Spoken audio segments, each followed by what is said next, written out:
Hello and welcome to Pinnacle Law Point. So today in this video we are going to be studying about section 148 of the Indian Contract Act जो कि है bailment. अब bailment क्या होता है? Bailment एक बहुत ही easy concept है. इसमें होता ये है, अगर एक इंसान किसी दूसरे इंसान को कोई प्रोडक्ट, कोई सामान देता है किसी काम के लिए, और जब वो काम हो जाए, जब वो पर्पस सर्व हो जाए, उस गुड को रिटर्न ले लिया जाता है. That is basically the concept of bailment, which is one of the most easy concept in the contract law. Section 148 में bailment को define किया गया है, which says a bailment is the delivery of goods by one person to another for some purpose upon a contract that they shall, when the purpose is accomplished, be returned or otherwise disposed of according to the direction of the person delivering them. The person delivering the good is called the bailer and the person receiving the good is called the bailee.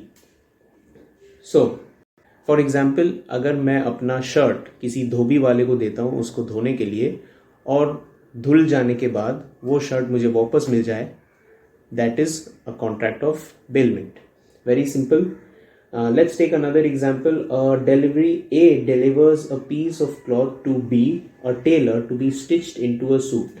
There is a contract of bailment between A and B. A lends a book to B to be returned after the examination. There is a contract of bailment between A and B. एक और example है, A sells certain goods to B, who leaves them in the possession of A. The relationship between B and A is that of a bailer and bailee. जैसे कि अगर मैं एक गाड़ी खरीदता हूँ अपने दोस्त के पास से, ठीक है, मैं पैसे दे देता हूँ फुल पेमेंट, लेकिन आई टेल माई फ्रेंड कि कुछ दिन के लिए वो गाड़ी अपने ही गराज में रखो, और वो अग्री करता है कि ठीक है, कुछ दिन के लिए ये गाड़ी मेरी गराज में रहेगा, बाद में ले लेना. So in that case once I pay the money, I become the owner, लेकिन मैं गुड्स को कुछ दिन के लिए उसके सेफ कस्टडी में उस गाड़ी को रखता हूँ. So I become the bailor and my friend becomes the bailee. Sometimes there may be bailment even without a contract. Contract के बिना भी कभी कभी बेलमेंट हो जाता है. This happens in the case of finder of goods. अगर आपको कोई सामान रास्ते में, किसी का वैल्यूएबल बैग या वैल्यूएबल ऑब्जेक्ट मिलता है रास्ते में पड़ा हुआ, और आप उसको उठा लेते हो, then you automatically assume then you automatically become the bailee of that good. So ideal situation में ऐसा होता नहीं है, लोग उसको वहीं पड़े रहने देते हैं, या तो फिर जो उठाता है वो उसके बारे में चुपचाप किसी को बताता नहीं, रख लेता है. But the law expects us to be good citizens of this country and the law says that you become the bailee. उस प्रोडक्ट को आप अपने सेफ कस्टडी में रखेंगे और पब्लिकली इसको अनाउंस कर देंगे कि मुझे कोई सामान मिला है इस जगह पे, कोई भी आके मुझे उस सामान का करेक्ट डिस्क्रिप्शन अगर दे तो मैं उसे वो रिटर्न कर दूंगा. So that is what the law expects us. यहाँ पे एक केस लॉ है, Basava K D Patil versus State of Mysore 1977 में. इसमें हुआ ये था, ईज ornaments having been stolen and recovered by the police disappeared from the police custody. Held, the state was liable, the contract of bailment having been implied. यहाँ पे police क्या करता है, किसी का ऑर्नामेंट चोरी हो गया था और पुलिस को वो ऑर्नामेंट मिल जाता है, रिकवरी कर लेता है police, and police kept it in its custody. लेकिन पुलिस के कस्टडी से भी वो चोरी हो जाता है. Who was held liable? The police. The state was held liable because police का जिम्मेदारी है उस चोरी किए हुए ऑब्जेक्ट को सेफ कस्टडी में रखने का. रिस्पॉन्सिबिलिटी पुलिस का होता है, but the police failed.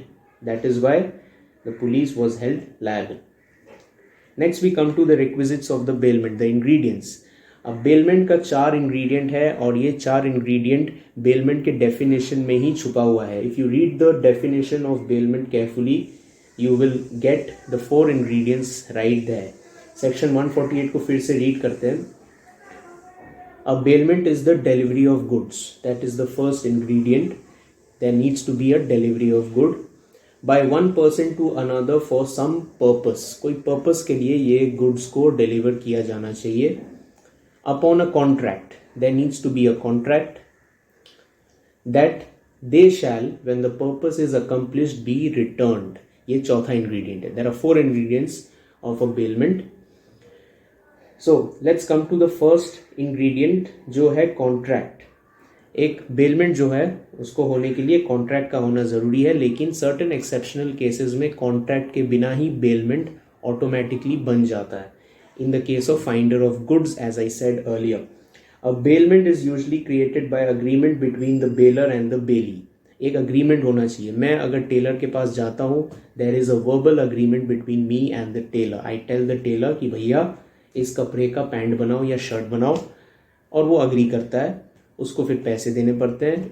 There needs to be a contract, but in certain exceptional cases the bailment is implied. बिना कोई कॉन्ट्रैक्ट के बेलमेंट अपने आप बन जाता है in the case of finder of goods. Second ingredient है डिलीवरी ऑफ पोजेशन। पोजेशन को डिलीवरी करना जरूरी है। That is one of the ingredient. A bailment necessarily involves delivery of possession but not the delivery of ownership. अगर मैं अपना कपड़ा Taylor को दे रहा हूँ उसका शर्ट बनाने के लिए, that does not mean that the tailor becomes the owner of the cloth. Owner तो मैं ही हूँ, लेकिन मैं उसको सिर्फ पोजेशन देता हूँ उस शर्ट का। अगर मैं अपना किताब अपने फ्रेंड को देता हूँ कुछ दिन के लिए यूज़ करने के लिए, I am still the owner, but mainly सिर्फ पोजेशन डिलीवर होता है, पोजेशन सिर्फ ट्रांसफर होता है। तो डिलीवरी ऑफ पोजेशन जरूरी है। Now delivery of possession may be actual and constructive. Actual और कंस्ट्रक्टिव का मतलब क्या है? Actual delivery may be made by physically handing over the goods bailed to the bailee, और constructive is the symbolic delivery of the possession. Actual delivery मतलब, एक example ले लेते हैं। If I ask my friend to lend me his car, और वो agree करता है कि ठीक है भाई, मैं तुझे एक दिन के लिए अपनी गाड़ी दे दूंगा, and he can deliver me the car in 2 ways। First, वो अपने गराज से गाड़ी चला के मेरे घर तक ला के छोड़ दे गाड़ी को, ये होता है एक्चुअल पोजेशन। गाड़ी लेके आके मेरे घर के बाहर रख दिया, हुआ एक्चुअल पोजीशन। कंस्ट्रक्टिव पोजीशन क्या होता है? वो सिर्फ मुझे अपना गाड़ी का चाबी दे देता है और बोलता है कि तू आके ले जाना जब चाहे। सो द सेकेंड वाला जो एग्जाम्पल है, चाबी हैंड ओवर करना, that is the symbolic delivery of possession. समझ में आया? क्लियर हुआ बात? That is delivery of possession, the second ingredient of bailment. Delivery of possession किस तरह से होता है? सेक्शन 149 में भी बताया हुआ है। The delivery to the baler may be made by doing anything which has the effect of putting the good in the possession of the intended bailee or of any person authorized to hold them on his behalf। या तो सामान पहुंचा दो या कुछ एक symbolic चीज कर दो या चाबी देना, समथिंग लाइक दैट, जिससे डिलीवरी एस्टैब्लिश हो जाए, डिलीवरी ऑफ पोजेशन एस्टैब्लिश हो जाए। Third ingredient is for some purpose. The delivery of goods from baler to bailee must be for some purpose. If goods are delivered by mistake to a person, then that is not a bailment. तो मैं Taylor को क्यों दे रहा हूँ कपड़ा? किसी purpose के लिए, राइट? उस कपड़े का शर्ट बनाने के लिए। So very simple purpose. Fourth ingredient for bailment is return of the specified goods. Return का बात होना चाहिए। अगर रिटर्न का बात नहीं होगा, इफ रिटर्न वाला चीज़ अगर नहीं होगा, then there is no bailment. अगर मैं अपने फ्रेंड को वो किताब दे ही देता फ्री में, मतलब गिफ्ट कर देता, so that would not be a bailment. Okay, it is agreed between the bailor and the bailee that as soon as the purpose is achieve the good shall be returned और disposed of according to the direction of the bailor. If the goods are not returned, then that is something else, that is not bailment. It may be gift or it may be sale, that is not bailment. Okay, but there is a bailment even if the goods bailed are in the meantime altered. goods को अगर alter करके भी return करे, change करके भी return करे, तो भी bailment होता है। टेलर वाले एग्जाम्पल में मैं तो रॉ मटेरियल दे रहा हूँ, मैं उसको कपड़ा दे रहा हूँ, लेकिन टेलर जो है उसका फिनिश प्रोडक्ट बना के उसको ऑल्टर करके या शर्ट बना के मुझे रिटर्न करता है। So that is also a bailment. Okay, now let's come to classification of bailments. Bailments can be classified into 3 types based on benefit to the parties. कौन से पार्टी को बेनिफिट मिल रहा है, बेस्ड ऑन दैट बेलमेंट का 3 type होता है। किसी bailment में बेलर को बेनिफिट होता है, सिर्फ और सिर्फ बेलर को बेनिफिट होता है, किसी में सिर्फ बेली को बेनिफिट होता है, और किसी बेलमेंट में दोनों को म्यूचुअल बेनिफिट होता है। So there are 3 types. Bailor benefit करता है exclusively, second exclusive benefit of the bailee, and third exclusive benefit of both, benefit for both. Okay, the first point is for exclusive benefit of the baler as the delivery of some valuable to a neighbor for safe custody without charge. अगर मैं अपने neighbour को कोई भी valuable सामान safe custody के लिए रखने दूँ और वो अग्री कर जाता है और वो सेफ कस्टडी में रख लेता है बिना पैसे चार्ज किए, तो उसमें मेरा बेनिफिट है, राइट? मेरा प्रोडक्ट सेफ कस्टडी में रह रहा है, मुझे बेनिफिट मिल रहा है, उसको कोई बेनिफिट नहीं मिल रहा है. So in that case bailor is getting the exclusive benefit. So that is the first category of bailment. Second होता है जहाँ पे बेली को सिर्फ बेनिफिट मिलता है. सेकेंड पॉइंट है for the exclusive benefit of the Bailey as lending of a bicycle to a friend for his use without charge. If I lend my bicycle to my friend without taking money, तो जो बेली है जिसको cycle मिल रहा है सिर्फ उसको benefit हो रहा है, वो साइकिल को एंजॉय कर रहा है.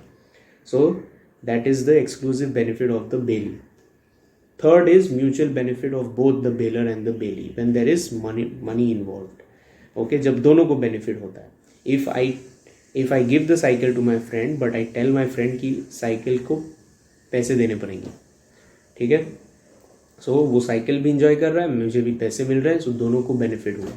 टेलर वाले केस में भी सेम थिंग, मुझे शर्ट मिल रहा है, टेलर को पैसे मिल रहा है, दोनों को बेनिफिट हुआ. That is the third type of bailment. Next, bailments can be classified into 2 types again, gratuitous and non gratuitous. Gratuitous होता है जहाँ पे मॉनेटरी प्रॉफिट नहीं होता है, that is gratuitous bailment. Like lending of a book, I can lend my book to a friend, when जब काम खत्म हो जाए तो वो रिटर्न कर देता है, फिनिश्ड. नॉन ग्रेचुइटस बेलमेंट होता है जहाँ पे प्रॉफिट करने के लिए बेलमेंट किया जाता है. It is a bailment where consideration passes between bailor and the bailee. Okay, so simple सा कॉन्सेप्ट है बेलर बेली बेलमेंट का. I hope you like this video. Concept बहुत ही ईजी है, आई होप समझ में आया होगा. We will be making more such videos on interesting topics related to law. Pinnacle Law Point में हम लोग क्लासेस कराते हैं. एडमिशन्स और बाकी डिटेल्स के लिए you can contact in the given number. I hope you have a great day and goodbye.